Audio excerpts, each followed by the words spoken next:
But I've really been looking forward to this evening, as I'm sure many of you have as well. And just real quick, I've got an opportunity to watch. I do a lot of people watching, and you all look very nice tonight. So just real quick, I want you to look at somebody at your table and say, "You look good."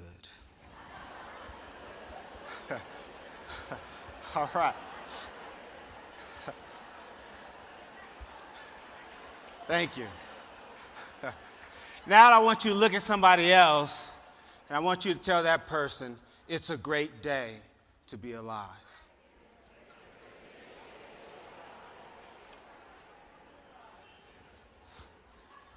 Thank you. It is a great day to be alive.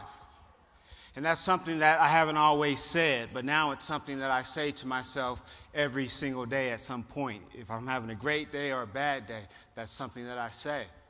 And I believe it's important that we do talk to ourselves, or that we have little sayings that we can say to ourselves throughout the day.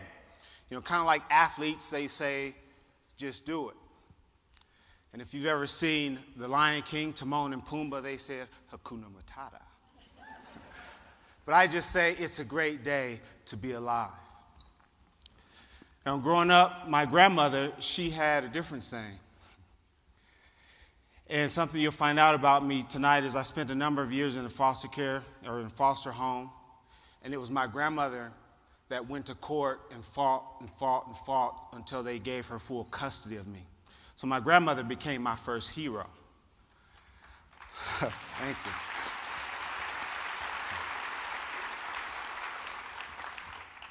But every day, my grandmother would wake up on the couch where she slept. And as soon as her feet hit the floor where I slept, she'd say the exact same thing every single morning. And if you can finish any of these sentences, please do. But she would wake up and she would say, "Now, Lord, I just want to thank you for waking me up this morning."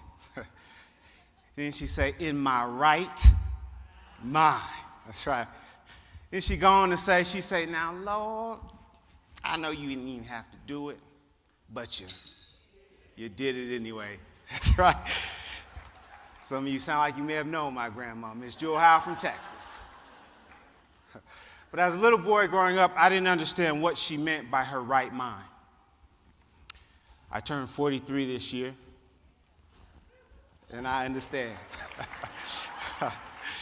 I know I'm not the only one that has gotten up off the couch, walked into a room to get something, and forgotten what I went in there to get. Sounds like some of you are losing your right mind too. But what I also understand is that what my grandmother was thanking her higher power for each and every day was for the opportunity that she'd been given. And she never missed an opportunity to tell anyone that would listen, especially me, that I should do the same. But she did it in her own unique way. Growing up, my grandmother never used an alarm clock. And this is something, I have 4 children, 3 daughters, and they're teenagers. But not having an alarm clock is something that they really didn't understand. And because they're teenagers, those of you that have teenagers, you know that once they become teenagers, they become smarter than us. So my daughters would ask, "How come you just didn't use your cell phone?" And my answer was, because I didn't have a cell phone, I had a rotary phone.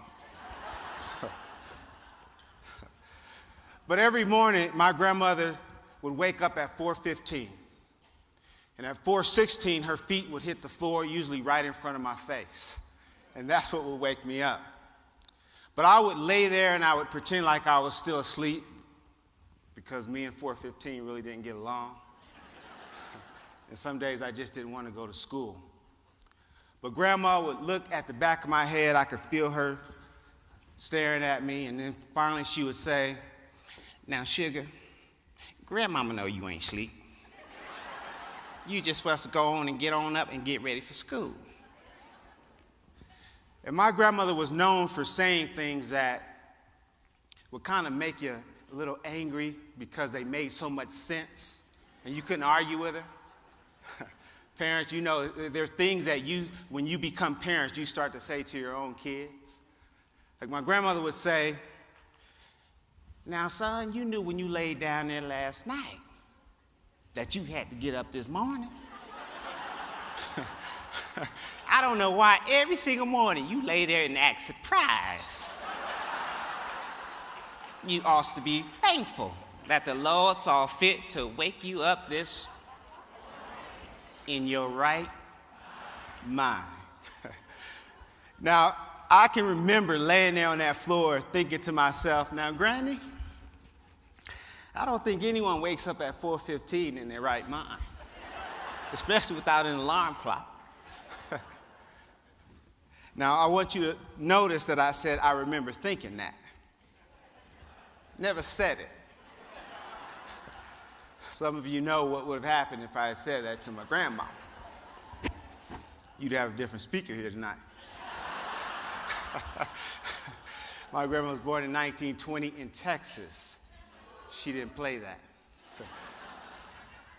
But what my grandmother was encouraging me to do was simply to be grateful for the opportunity. In spite of all that I had been through in my life, she just wanted to make sure that I understood the opportunity that I've been given. That's what I want to talk about briefly, is opportunity, because I believe that that's part of the reason why we're here. Tonight we have the opportunity to become a part of the Tennyson Center family. And from that video, I know that many of you already are and have been for a long time. I guess I'm the new kid.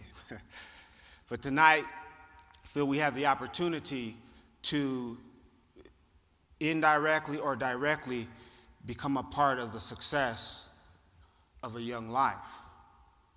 And here's what I've known, what I've learned. It's because of many of you here tonight that I know much of the success of the Tennyson Center is owed. It's because of people like you that get up and go to work every day, employees that get up and do a job that a lot of people can't do, people that go to work for the outcome and not the income. It's because of individuals like you that are here tonight that give and volunteer and don't expect anything in return. It's because of people like you that much of my success is owed.